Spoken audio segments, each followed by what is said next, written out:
الحمد لله نحمده ونستعينه ونستغفره ونؤمن به ونتوكل عليه ونعوذ بالله من شرور أنفسنا ومن سيئات أعمالنا من يهده الله فلا مضل له ومن يضلله فلا هادي له وأشهد أن لا إله إلا الله وحده لا شريك له وأشهد أن سيدنا ومولانا محمدا عبده ورسوله أما بعد فأعوذ بالله من الشيطان الرجيم بسم الله الرحمن الرحيم ألم تر إلى الملأ من بعد موسى إذ قالوا لنبي له ابعث لنا ملكا نقاتل في سبيل الله قال هل عسيتم إن كتب عليكم القتال ألا تقاتلوا قالوا وما لنا ألا نقاتل في سبيل الله وقد أخرجنا من ديارنا وأبنائنا فلما كتب عليهم القتال تولوا إلا قليلا منهم والله عليم بالظالمين صدق الله مولانا العظيم وصدق رسوله النبي الكريم ونحن على ذلك لمن الشاهدين والشاكرين والحمد لله رب العالمين اللهم صل على سيدنا مولانا محمد وعلى آل سيدنا مولانا محمد وبارك وسلم جزا اللہ عنا محمد اللہ وآلہ صلی اللہ علیہ وسلم. محترم بزرگ اور عزیز ساتھی، بات چل رہی تھی بنی اسرائیل کی. اللہ رب العزت نے بنی اسرائیل کو فرعون کے ظلم و ستم سے نجات دلا کر ان پر بہت بڑا احسان کیا تھا. فرعون بنی اسرائیلیوں کو ظلم و ستم کی چکی میں پیس رہا تھا. موسیٰ علیہ السلام کے ذریعے اللہ رب العزت نے بنی اسرائیل کو فرعون کے چنگل سے نکالا. آج وہی بنی اسرائیل جو فرعون کے ظلم و ستم کا شکار تھے اور فرعون نے جن کی نسل کشی کے لیے ان کے بچوں کو قتل کرنا شروع کیا تھا، آج وہی بنی اسرائیل اسی طریقے کو اپنا کر فلسطین میں معصوم بچوں کا قتل عام کر رہے ہیں اور فلسطینیوں کی نسل کشی کر رہے ہیں. گویا وہ آج کے دور کے فرعون بن چکے ہیں. لیکن قرآن کریم نے صاف صاف اعلان کیا ہے کہ ظلم اگر حد سے بڑھ جاتا ہے تو اللہ رب العزت پھر اس کو نیست و نابود کر دیتے ہیں. اللہ رب العزت ظالم کو عبرت کا نشان بنا دیتے ہیں. بہرحال موسیٰ علیہ السلام کی قوم موسیٰ علیہ السلام کے ساتھ دریا پار کر کے وادی سینا میں پہنچ گئی اور وہاں اللہ رب العزت نے اس وادی کے اندر غیب سے رزق کا انتظام ان کے لیے کر دیا. اور موسیٰ علیہ السلام چونکہ ان کو یہ بات معلوم تھی کہ میری قوم کے لوگ یہ غلامی کی زندگی بسر کر رہے تھے اب تک، تو ان کی تربیت بہت ضروری ہے. چونکہ جو قوم غلامی کی زندگی گزارتی ہے اس کی ذہنیت جو ہے بالکل غلام بن چکی ہوتی ہے. اس لیے موسیٰ علیہ السلام چاہ رہے تھے کہ ان کی تربیت کی جائے. اس لیے اللہ رب العزت سے موسیٰ علیہ السلام نے درخواست کی کہ ان کی ہدایت کے لیے کوئی کتاب عنایت کیجیے، کوئی کتاب عطا فرمائیے. اللہ رب العزت نے بنی اسرائیل کی ہدایت کے لیے موسیٰ علیہ السلام کو اپنے پاس کوہ طور پر بلایا. جب موسیٰ علیہ السلام کوہ طور پر گئے تو عرض کیا جا چکا ہے کہ ادھر سامری جو بہت بڑا جادوگر تھا، اس سامری جادوگر نے موسیٰ علیہ السلام کی قوم بنی اسرائیل کو فتنے میں مبتلا کر دیا اور اس نے ایک بچھڑا تیار کیا. بچھڑا تیار کر کے لوگوں سے کہا کہ یہ تو موسیٰ کا رب ہے. لوگوں نے کہا موسیٰ تو کوہ طور پر اللہ کے پاس ملنے گئے. تو کہا ہاں موسیٰ تو کوہ طور پر اپنے رب سے ملنے گئے ہیں، لیکن وہ بھول گئے ہیں موسیٰ کا رب یہی ہے، تم لوگ اس کو سجدہ کرو. اب یہ کوئی معمولی واقعہ نہیں تھا. جو سونے چاندی کے ذریعے سے بچھڑا بنا لینا اور اس کے اندر ایک قسم کی روح پڑ جانا. موسیٰ علیہ السلام کی قوم جو ہے اس فتنے کے اندر مبتلا ہو گئی اور انہوں نے اس بچھڑے کو معبود بنا لیا، یعنی خدا بنا لیا. اس کی پرستش کرنا شروع کر دیا، اس کو سجدہ کرنے لگے. چونکہ مصر کے اندر یہ برسوں سے رہ رہے تھے اس لیے انہوں نے مصریوں کو دیکھا تھا کہ وہ لوگ جو ہے بتوں کو پوجتے ہیں، اسی طریقے سے ان کے گھٹی کے اندر کہہ لیجئے کہ وہ دیکھتے آئے تھے کہ یہ لوگ گائے کی پرستش کرتے ہیں، اس لیے انہوں نے اس بچھڑے کو بھی معبود اپنا تسلیم کر لیا۔ آپ کے ہندوستان میں بھی جو یہ بچھڑے کو پرستش کرنے، اس کی پوجا کرنے کا جو رواج ہے نا، یہ پرانے لوگوں میں نہیں تھا، بلکہ یہ آریہ سماج کے لوگ جو ہے ہندوستان میں اس کو لے کر آئے۔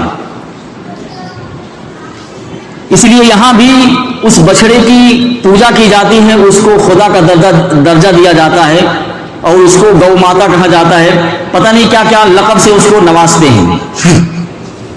بہرحال موسیٰ علیہ السلام جب کوہ طور سے واپس آئے تو اپنی قوم کو دیکھا کہ قوم کے لوگ تو فتنے میں پڑ گئے اور انہوں نے بچھڑے کو معبود بنا لیا ہے۔ موسیٰ علیہ السلام بہت غصے میں تھے، اپنے بھائی ہارون کو بلایا اور ان کی پیشانی کے بال پکڑ کر، داڑھی پکڑ کر کھینچی اور کہا کہ تم یہاں رہتے ہوئے، یعنی تمہارے یہاں رہتے ہوئے یہ لوگ کیسے شرک میں مبتلا ہو گئے؟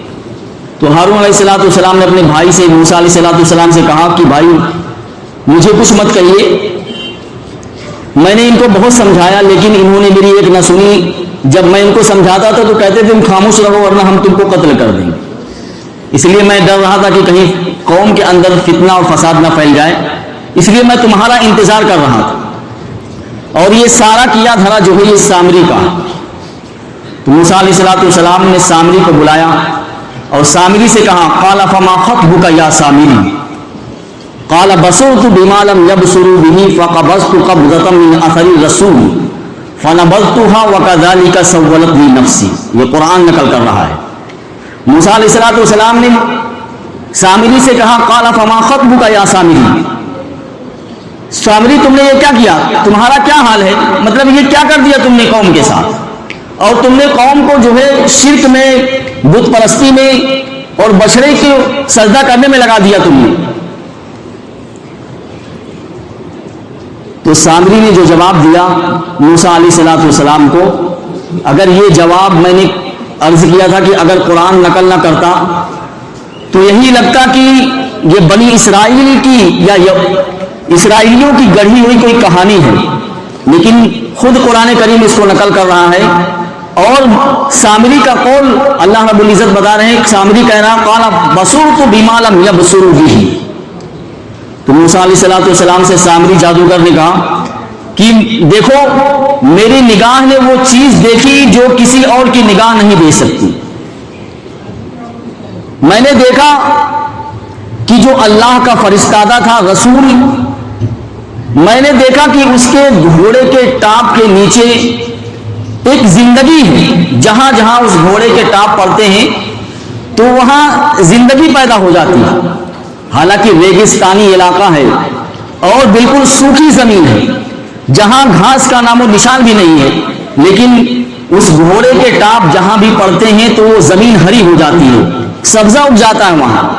تو میں نے سمجھا کہ ہو نہ ہو یہ کوئی معمولی یعنی فرشتہ نہیں ہے، یہ اللہ کی طرف سے ہو سکتا بھیجا ہوا کوئی فرشتہ ہو، اور یہ کوئی معمولی شخصیت نہیں ہے، کیونکہ اس گھوڑے کے ٹاپ جہاں بھی پڑتے ہیں تو اس کے اندر زندگی کے آثار پیدا ہو جاتے ہیں۔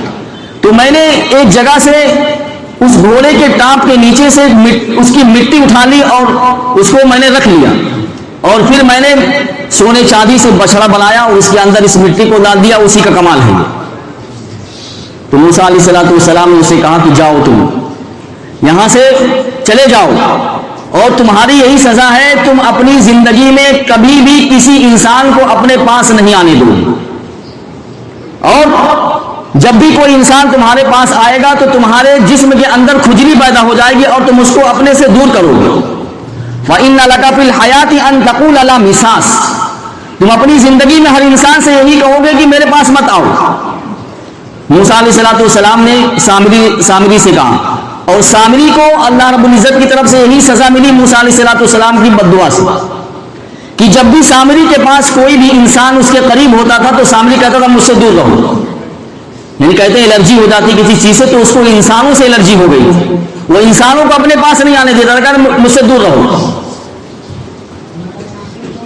تو یہ موسیٰ علیہ السلام کی قوم نے اللہ کو چھوڑ کر بچڑے کو معبود بنایا، اور موسیٰ علیہ السلام کتاب لے کر آئے، اور وادی سینا کے اندر جہاں نہ تو کوئی چھت ہے، بالکل چٹیل میدان ہے، اللہ رب العزت نے بنی اسرائیلیوں پر یہ احسان کیا اور انعام کیا کہ جہاں پانی کا بھی کوئی انتظام نہیں، اللہ رب العزت نے اپنے غیب سے ان کے لیے پانی کا انتظام بھی کر دیا، 12 چشمے ان کے لیے جاری کر دیے۔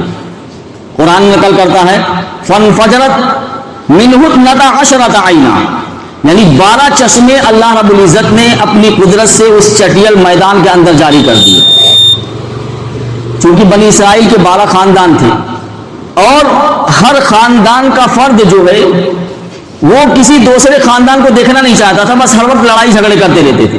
تو اللہ رب العزت نے کہا کہ میں تمہارے لیے الگ الگ چشمہ، یعنی ہر ایک قبیلے کا الگ الگ چشمہ جاری کر دیتا ہوں، یہاں تم اس سے پانی پیو اور میری عبادت کرو بس۔ اور موسیٰ علیہ السلام بھی چاہتے تھے کہ یہ لوگ صرف اللہ کی فرما برداری کریں، اور اللہ رب العزت نے بھی کہا کہ تم میری اطاعت کرو، میری فرما برداری کرو، اور تم اتنا کر لو گے تو میں تم کو جنت دے دوں گا۔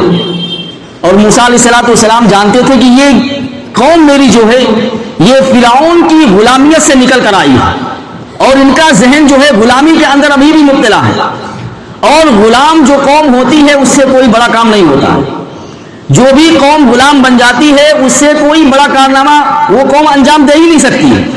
اس لیے موسیٰ علیہ السلام نے سوچا کہ یہ 40 سال تک یہیں وادی سینا کے اندر رہے اور یہیں مر کھپ جائیں، اور اس کے بعد یہاں وادی سینا کے اندر ریگستان کے اندر جو نئی نسل پیدا ہوگی تو ہو سکتا ہے یہ کوئی کام انجام دے آگے چل کر، ورنہ ان لوگوں سے کوئی کام نہیں ہو سکتا۔ کیونکہ جب موسیٰ علیہ السلام ان سے کہتے تھے چلو اللہ کے راستے میں لڑنے کے لیے، تو کہتے تم جاؤ لڑنے کے لیے، ہم سے کچھ نہیں ہوگا۔ تو موسیٰ علیہ السلام یہ سمجھ رہے تھے کہ یہ غلامی کی زندگی یہ لوگ گزار کر آئے ہیں، اس لیے ان غلاموں سے جو ہے کوئی بڑا کارنامہ انجام یہ لوگ دے ہی نہیں سکتے ہیں۔ لیکن موسیٰ علیہ السلام کی زندگی وفا نہیں کی اور وہ اللہ کے پاس چلے گئے۔ اسی طریقے سے ہارون علیہ السلام بھی وہ بھی اللہ کے پاس چلے گئے۔ دوسرے پیغمبر تقریباً 300 سال کے بعد اللہ رب العزت نے بنی اسرائیل میں بھیجا، اور اسی پیغمبر کی معیت میں رہ کر انہوں نے فلسطین کے ایک علاقے پر قبضہ کیا۔ اب کیا چاہیے تھا؟ علاقے پر جب انہوں نے قبضہ کر لیا اور ان کی حکومت بن گئی تو چاہیے تھا کہ مل جل کر رہتے اور ایک حکومت کوئی مستحکم حکومت بناتے ہو، کوئی مضبوط نظام ترتیب دیتے ہو۔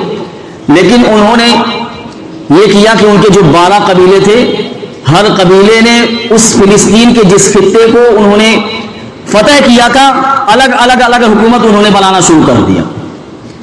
یہ کہہ لیجئے کہ ایک ہی صوبے کے اندر انہوں نے 12 ضلع بنا دیے۔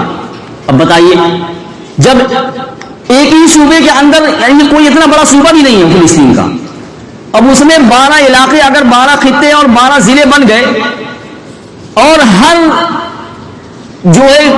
جو بھی فرد تھا اس قوم کا، قبیلے کا، وہ کسی دوسرے فرد کو جس پر اس کی بادشاہت تھی وہ اس کو تسلیم کرنے کے لیے تیار نہیں تھا، بلکہ اس سے ہمیشہ اس کی لڑائی رہتی تھی۔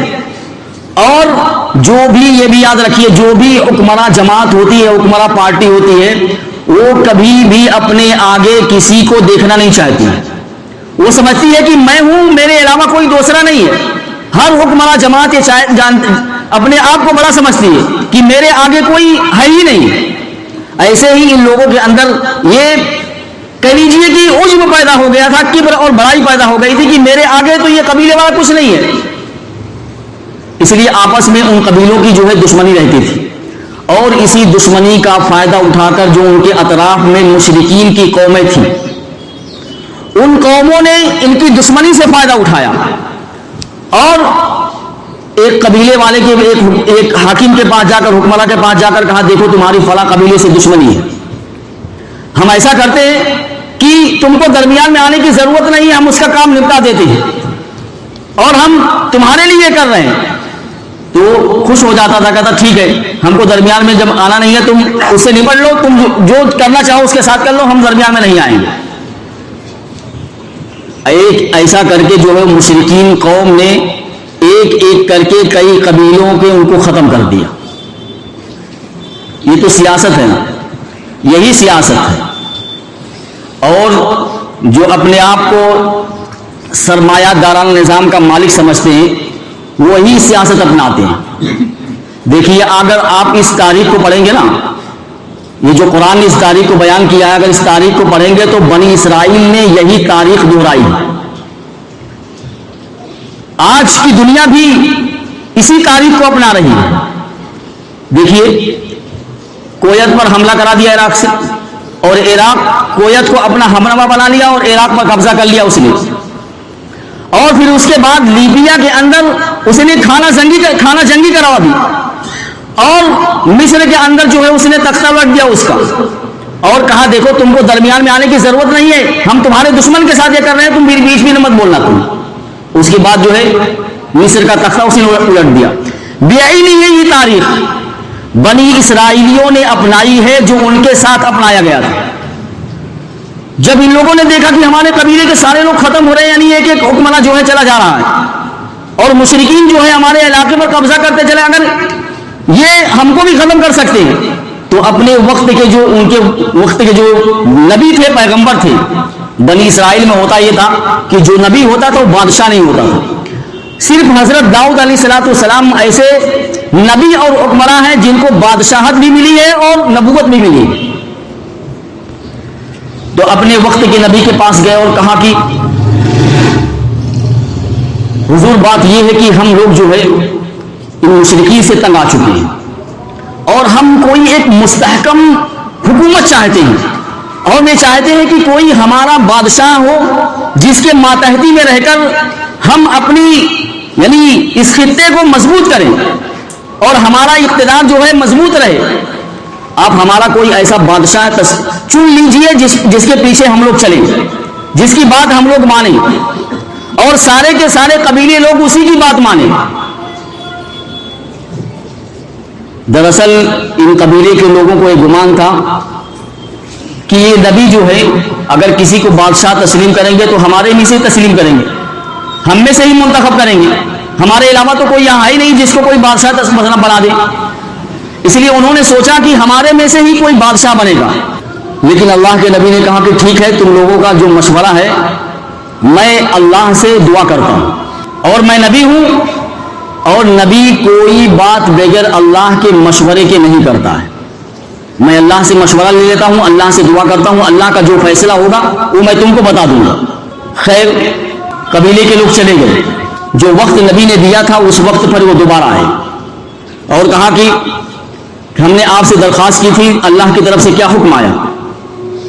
تو اس وقت کے نبی نے کہا کہ تم نے جو ہم سے درخواست کی تھی اللہ رب العزت سے میں نے دعا کی, تو اللہ رب العزت نے تمہارے لیے جو بادشاہ منتخب کیا ہے اس کا نام ہے طالوت. طالوت جو ہے یہ 12 قبیلوں میں سے نہیں تھے, وہ ایک نیک اور متقی اور پرہیزگار آدمی تھے, ان قبیلوں سے الگ تھے. دیکھیے بنی اسرائیل کی جو سرشت ہے نا, ان کی جو فطرت ہے اس فطرت میں ہی شرارت داخل ہے.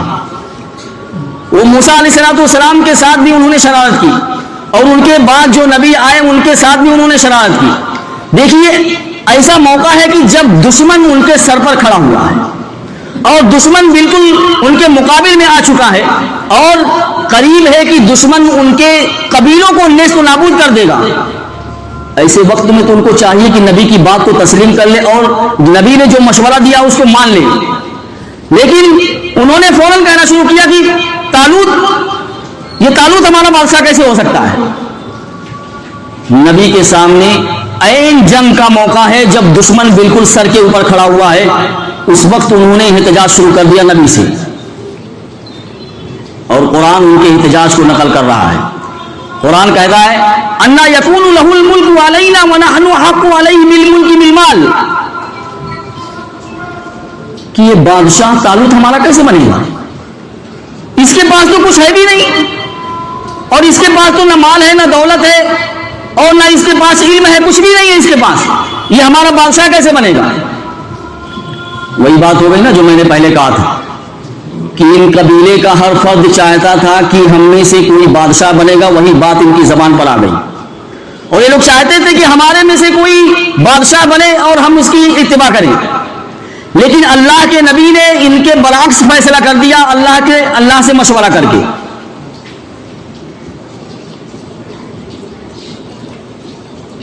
طالوت بہت ہی متقی اور برگزیدہ اور نیک اور خدا رسیدہ انسان تھے، اور اللہ رب العزت نے طالوت کو جسمانی قوت بھی عطا کی تھی، اور ان کو اللہ رب العزت نے علم بھی عطا کیا تھا۔ قرآن نقل کر رہا ہے وَزَادَهُ بَسْطًا فِي الْعِلْمِ وَالْجِسْمِ، کہ اللہ رب العزت نے طالوت کو علم بھی عطا کیا تھا، اور ان کی جسامت بھی بڑی تھی، یہ بہت طاقتور تھے، وہ جسم کے اعتبار سے بہت مضبوط تھے وہ، اور کوئی بھی اس قبیلے میں اتنا مضبوط اور توانا نہیں تھا جتنا طالوت تھے۔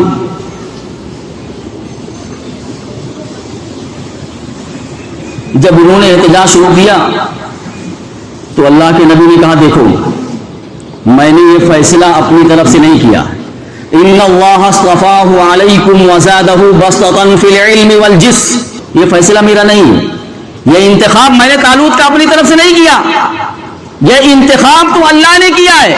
ان اللہ اصطفاہ علیکم، بادشاہ طالوت کو اللہ نے بنایا ہے تمہارا، میں نے نہیں بنایا، اور اللہ نے طالوت کو علم بھی دیا ہے اور جسمانی قوت بھی دے رکھی ہے، تم میں کا کوئی بھی فرد جسمانی اعتبار سے اس کا مقابلہ نہیں کر سکتا ہے۔ طالوت کے جسم کو دیکھو کتنا توانا اور کتنا تندرست اللہ رب العزت نے اس کو بنایا ہے، اور اس کے ساتھ ساتھ اس کو جسمانی قوت بھی دے رکھی ہے اور علم بھی دے رکھا ہے۔ اور جنگ جو ہے، جو تم کہتے ہو نا دولت اس کے پاس نہیں ہے، جنگ دولت سے نہیں لڑی جاتی، اگر جنگ دولت سے لڑی جاتی تو آپ دیکھ لیجئے دنیا کا حال، ایک طرف سرمایہ دارانہ ملک ہے اور ایک طرف دنیا کے سب سے امیر ترین قوم کے لوگ ہیں، اور ایک طرف مقابلے میں بہت ہی غریب قسم کے لوگ ہیں، اور ایک طرف ایسا انسان ہے جو ٹینک کے اندر بیٹھ کر، اور ایسا ٹینک ہے جو بالکل محفوظ ہے، بہت مضبوط ہے، اس ٹینک کے اندر بیٹھ کر اپنے آپ کو محفوظ سمجھتا ہے، اور ایک طرف ایسا انسان ہے جس کے جسم پر اعلیٰ اور قیمتی لباس بھی نہیں ہے، پیر میں ڈھنگ کی چپل بھی نہیں ہے اس کے پر، اور وہی آدمی اس محفوظ ٹینک میں بیٹھے ہوئے لوگوں کو بغیر چپل کے جا کر اس کے ٹینک کو اڑا دیتا ہے۔ بتائیے کون سی طاقت ہے؟ مال کی طاقت ہے؟ جسم کی طاقت ہے؟ نہیں، وہ قلب کی طاقت ہے، روحانی طاقت ہے، اس کو ایمان کی طاقت کہتے ہیں، اور یہ قلب میں جو طاقت آتی ہے وہ ایمان کے ذریعے سے آتی ہے۔ جب ایمان انسان کا مضبوط ہوتا ہے تو انسان کا قلب بھی مضبوط ہوتا ہے، وہ طاقت اللہ رب العزت نے ان لوگوں کو دی ہے، اور اسی طاقت کے ذریعے سے وہ دنیا کے امیر ترین لوگوں کا جو اسلحے سے لیس ہیں، اور دنیا کا کوئی بھی ایسا جدید ترین اسلحہ ان کے پاس ایسا نہیں ہے کہ جو موجود نہ ہو، لیکن اس کے باوجود بھی وہ نہتھے، اور جن کے پاس ایک وقت کھانے کا بھی نہیں ہوتا، 3 وقت فاقے کرتے ہیں، اور دن میں روزے رکھتے ہیں، کھجور اور پانی سے افطار کرتے ہیں، ان کی جسم کی طاقت دیکھیے۔ اور ایک طرف دیکھیے جن کو اعلیٰ سے اعلیٰ دوائیں حاصل ہیں، اگر وہ مریض بیمار ہو جاتے ہیں تو ان کو اعلیٰ سے اعلیٰ طبی انتظام ان کے لیے مہیا کیا جاتا ہے، اور اگر وہ لڑنے کے لیے جاتے ہیں تو ان کو اعلیٰ سے اعلیٰ غذائیں دی جاتی ہیں، لیکن اس کے مقابلے میں شکست کون کھا رہا ہے؟ کون کھا رہا ہے؟ اللہ رب العزت ظالم کو ایک چانس ضرور دیتا ہے۔ فرعون کو بھی اللہ نے ایک چانس دیا تھا، اگر فرعون چاہتا تو وہ دریا کو پار نہیں کرتا، کیونکہ وہ سوچتا کہ موسیٰ تو چلے گئے اپنے قوم کو لے کر، چلے گئے، جانے دو اس کو، ہمارا کیا ہے۔ لیکن فرعون نے اپنی بڑائی میں، اپنے گھمنڈ میں اور اپنے طاقت کے زور پر اس نے موسیٰ علیہ السلام کی قوم کا پیچھا کیا، اور اللہ کو یہی منظور تھا، اللہ یہی چاہ رہا تھا کہ فرعون کسی طریقے سے اس راستے پر آئے اور میں پانی کو حکم کروں اور دریا مل جائے۔ اللہ رب العزت کی منشا پوری ہو گئی، فرعون دریا میں غرق ہو گیا، اللہ نے مہلت دی تھی اس کو کہ یہاں سے لوٹ جاؤ، لیکن لوٹا نہیں. 6 دن کی مہلت دی تھی. ارے 6 دن کی مہلت دی گئی تھی نا کہ 6 دن میں جنگ بندی کر دو، لیکن 6 دن کی جنگ بندی کے باوجود بھی تم نے سوکھی زمین میں چھلانگ لگا دی. وہ تو دریا میں چھلانگ لگا تھا، تم نے سوکھی زمین میں چھلانگ لگا دی. اب آگے کیا ہوگا؟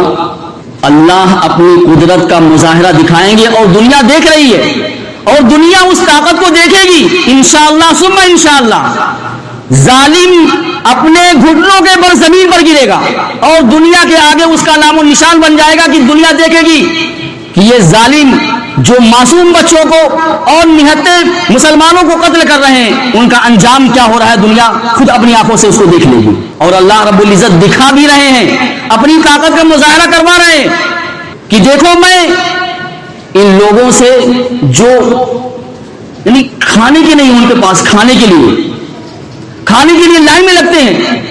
کہیں سے اگر غذا آ جاتی ہے، کوئی غلہ پہنچ جاتا ہے کھانے کا، تو اس کے لیے لائن لگتی ہے ان کے یہاں. اور عرب حکمرانوں کے یہاں کیا ہے؟ جتنا کھانا ہم اپنے گھر میں کھاتے ہیں نا، اتنا کھانا ان کا پھینکا جاتا ہے. جتنا کھانا ہم اپنے گھروں میں استعمال کرتے ہیں، اتنا کھانا ان کے گھروں میں بچ جاتا ہے، اس کو پھینک دیا جاتا ہے. اور فلسطین، وہاں کے مسلمان جو عرب حکمراں جو ہے، کیا کہیے، ان کے پیٹرول پر قبضہ ہے ان کا، اور اسی وجہ سے مالدار ہیں. تو لیکن اللہ رب العزت مالداری کے بنا پر کوئی فیصلہ نہیں کرتا ہے. تو یہاں بنی اسرائیل کے لوگوں نے کہا کہ اس کے پاس تو مال بھی نہیں ہے، جب مال ہی نہیں ہے تو ہمارا بادشاہ کیسے بنے گا؟ اللہ رب العزت نے کہا کہ مالداری کوئی معیار نہیں ہے. الغرض انہوں نے خدا یعنی نہ چاہتے ہوئے بھی، کہتے ہیں بادل نہ خواستہ، نہ چاہتے ہوئے وہ زیادہ جو ہے قتال کے موڑ میں نہیں تھے، کیونکہ دشمن ان کے سر پر کھڑا ہوا تھا. کہا ٹھیک ہے ہم مان لیتے ہیں. اور اس وقت کے نبی نے کہا کہ دیکھو طالوت کو جو بادشاہ اللہ رب العزت نے بنایا ہے، اس کی نشانی یہ ہے کہ تمہارا جو تابوت سکینہ ہے نا، جو مشرکین اٹھا کر لے کر گئے، وہ تابوت سکینہ تمہارے پاس آ جائے گا. قرآن میں تابوت سکینہ کا ذکر ہے. اصل میں بنی اسرائیل کے پاس ایک صندوق تھا، اس صندوق میں انبیاء کرام کے مقدسات، ان کے تبرکات رکھے ہوئے تھے. اس میں موسیٰ علیہ السلام کا جو عصا ہے، لاٹھی ڈنڈا، وہ بھی تھا. یوسف علیہ السلام کا کرتا تھا. اسی طریقے سے منہ و سلوہ جو تھا، جو بھی اس کی بولتے ہیں ریسیپی نا، وہ بھی اس کے اندر موجود تھی. اور بڑے بڑے انبیاء جو دنیا میں موجود تھے بنی اسرائیل میں، ان کے بھی تبرکات اس کے اندر رکھے ہوئے تھے. اور اس صندوق کو جو ہے وہ سمجھتے تھے کہ ہمارے لیے بہت متبرک ہے، اور بہت متبرک تھا بھی. وہ جس جنگ میں جاتے تھے تو صندوق کو آگے کر دیتے تھے، بس جنگ فتح ہو جاتی تھی. تو اس کو وہ لوگ سمجھتے تھے کہ یہ بہت متبرک ہے. اور اسی صندوق یعنی تابوت سکینہ کا انتظار آج کے یہودیوں کو بھی ہے. آج کے یہودی بھی اس صندوق کی تلاش میں ہیں تاکہ انہیں مل جائے اور پوری دنیا پر انہیں حکومت کرنے کا موقع ملے.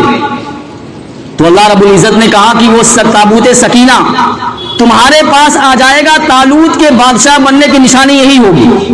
انہوں نے کہا ٹھیک ہے، اگر تابوت سکینہ آ گیا تو ہم بادشاہ تسلیم کر لیں گے اس کو. اللہ رب العزت نے تابوت سکینہ جو مشرکین اٹھا کر لے کر گئے تھے، فرشتوں کے ذریعے سے ایک بیل گاڑی پر ان کے حوالے کر دیا. بیل گاڑی میں وہ صندوق رکھا ہوا تھا، فرشتے اس بیل کو ہکاتے ہوئے لے کر آئے اور ان کے سامنے رکھ دیا. ان لوگوں نے دیکھا تابوت سکینہ ہمارے پاس ہے، بہت خوش ہو گئے. اب یہاں سے نبی نے کہا دیکھو تم کو دشمن کا مقابلہ کرنا ہے تو دشمن کے مقابلے کے لیے تمہاری آزمائش ضروری ہے. میں اتنی بھیڑ بھاڑ کو لے کر نہیں چلوں گا، میں زیادہ تعداد والوں کو لے کر نہیں چلوں گا. میں تو صرف ان لوگوں کو دیکھوں گا جن کا دل جو ہے، جن کے دل میں ایمان ہے اور ایمان کتنا مضبوط ہے، میں اس کو دیکھوں گا.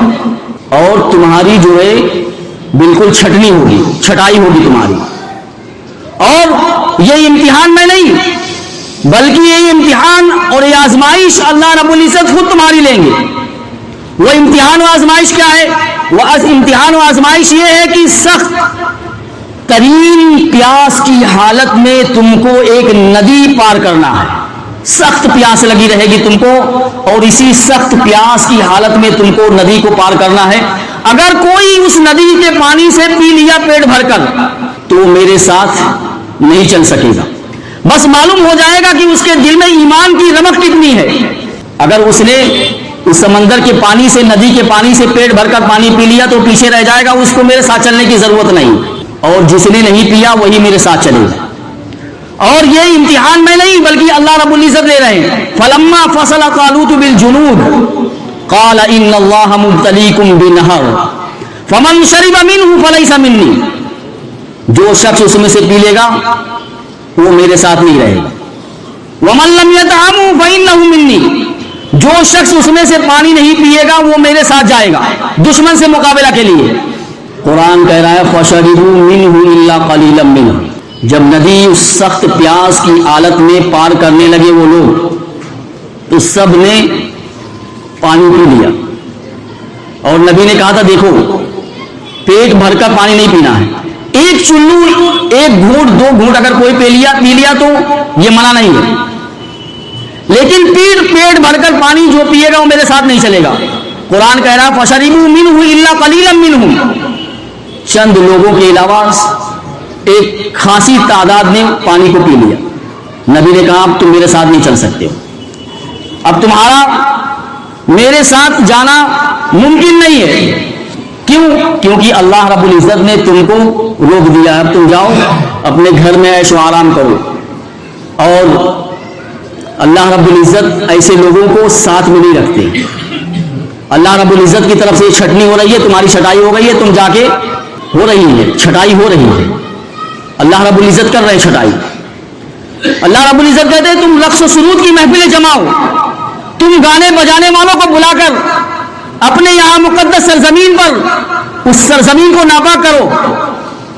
اور ایک طرف اسلام کے جیانے ہیں، اسلام کے مجاہدین ہیں جن کے پاس میں نے کہا نا کہ کھانے کے لیے کچھ بھی نہیں ہے، تو اللہ رب العزت ان کے قدموں کو جمائے گا اور ان کے ذریعے سے اللہ رب العزت دنیا کے نظام عالم کو بدلے گا. اللہ رب العزت انہی کے ذریعے سے کام لے گا، تمہارا کوئی کام نہیں ہے. جاؤ تم مقدس سرزمین میں جہاں اللہ کے رسول کے مبارک پیر پڑے ہو، تم اس سرزمین پر ناپاک لوگوں کو بلا کر عیش و عشرت کی محفلیں جماتے ہو، رقص و سرود کی محفلیں جماتے ہو. تمہارا کوئی کام نہیں ہے، اور تم اسلام کے جھنڈے کو بلند کرنے کے قابل بھی نہیں ہو. تم سے اسلام کا جھنڈا نہیں بلند ہو سکتا ہے. اسلام کا جھنڈا بلند کرنے والے لوگ دوسرے ہیں، ان سے یہ دنیا کا کام، یہ نظام عالم کا کام لیا جائے گا. تو اللہ رب العزت کی طرف سے چھٹنی ہے. آپ یقین رکھیں بہرحال چھٹائی ہو گئی ان لوگوں کی. تھوڑے سے لوگ جو تھے انہوں نے کہا، جب وہ طالوت کا لشکر جالوت کے مقابلے میں پہنچا تو جالوت کا بہت بڑا لشکر دیکھ کر یہ تھوڑے ایمان والے جو تھے نا وہ ڈر گئے.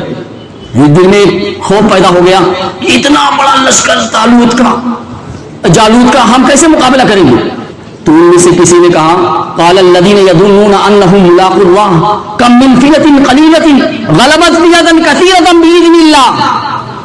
اللہ رب العزت کتنی بار اپنی طاقت کا یہ مظاہرہ کر چکا ہے کہ چھوٹی چھوٹی جماعت کے لوگوں نے بڑی بڑی طاقتور جماعتوں پر فتح حاصل کی ہے اور بڑی بڑی جماعتوں کو انہوں نے شکست دی ہے. یہ اللہ رب العزت کا قانون ہے. اور اللہ رب العزت یہ کبھی کبھی دکھاتے ہیں، اور اللہ رب العزت کا شکر ادا کرے کہ اللہ رب العزت نے ہمیں بھی دکھا دیا اس دور میں. چھوٹی جماعتوں نے بڑی جماعتوں پر غلبہ حاصل کیا ہے. تو یہ جب جملہ انہوں نے کہا تو تھوڑی سی ان لوگوں کو ڈھارس بڑھی اور انہوں نے اللہ سے دعا کی. قالوا ربنا افرغ علينا صبرا وثبت اقدامنا وانصرنا على القوم الكافرين. کہ اللہ ہمارے دلوں کو اس لشکر کے مقابلے میں جما دیجیے، ہمارے قدموں کو ثابت قدم رکھیے، ہمارے دل میں صبر ڈال دیجیے، ہم ان دشمنوں کا مقابلہ کرتے رہیں گے. بالآخر قرآن کہہ رہا ہے ولما برزوا لجالوت وجنودی، کہ جب جالوت اور طالوت کا لشکر آمنے سامنے ہوا. وقتل داؤد جالوت. اب دیکھیے یہاں ابھی تک داؤد علیہ السلام کا تذکرہ نہیں ہو رہا تھا، لیکن یہاں درمیان میں داؤد علیہ السلام آ گئے اور داؤد علیہ السلام نے جالوت کو قتل کر دیا. ابھی تک طالوت کا تذکرہ چل رہا تھا، اور اچانک جو ہے اللہ رب العزت نے تذکرہ کیا داؤد نے جالوت کو قتل کیا۔ بات اصل میں یہ ہے کہ جب جالوت کا لشکر دیکھ کر طالوت کے لشکر والوں نے دیکھا کہ بہت بڑا لشکر ہے، کیسے مقابلہ کریں گے، اور یہ جالوت جو ہے یہ مشرکین قوم کا بہت طاقتور، بہت خطرناک اور بہت ہی فتین قسم کا انسان تھا۔ اتنا طاقت اس کے جسم میں تھی کہ دوسرے لوگ اس کو دیکھ کر کانپتے تھے، اور وہ جب جالوت اور طالوت کا لشکر آمنے سامنے ہوا تو مبارزے کے طور پر اس نے اپنے طالوت کے لشکر کو للکارا اور کہا کہ آؤ، کون ہے جو اس سے مقابلہ کرے گا۔ تفسیر میں لکھا ہوا ہے کہ 3 دن تک وہ للکارتا رہا، جالوت اور طالوت کے لشکر سے کوئی بھی انسان، کوئی بھی اس کے مقابلے کے لیے نہیں گیا۔ داؤد علیہ السلام چھوٹے تھے، اس وقت نبی نہیں تھے، چھوٹے تھے۔ ان کے باپ نے کہا کہ جاؤ اپنے بھائیوں کی خبر لے کر آؤ، جنگ میں گئے ہوئے ہیں۔